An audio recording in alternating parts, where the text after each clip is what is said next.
Hello, this video is on making a scatter plot in Excel. Here we have some data that I got from the US Bureau of Labor Statistics.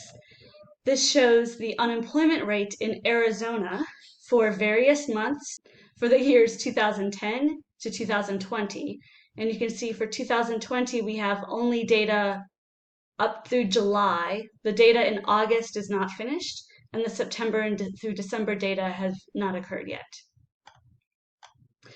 For our scatter plot, we are going to use the year and the January unemployment data. I have copied that into sheet 1 for us. Making a scatter plot is very straightforward. We're going to go to the Insert tab at the top of our ribbon. Then over here in the Charts area, go to the last option, which is Scatter Plot. You can see Insert Scatter XY or Bubble Chart. It's this one with the dots. We want a basic scatter plot, so just scatter with points. And here is our blank chart. Click on this and select Data should appear. We're going to add legend entries.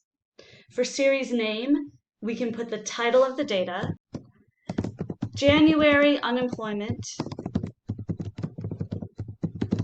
in Arizona. The x-axis is our explanatory variable, which in this case is the year. And then the y-values will be the unemployment numbers for January of that year. Click OK. You'll see when we click OK, we have the horizontal axis labels already filled in because we put that in under the legend entry. Click OK again, and here you have our scatter plot. To add labels, click on this plus sign, click on Axis Titles. Down here I'm going to type year, and on the side will be unemployment numbers. And that's all there is to making a scatter plot in Excel.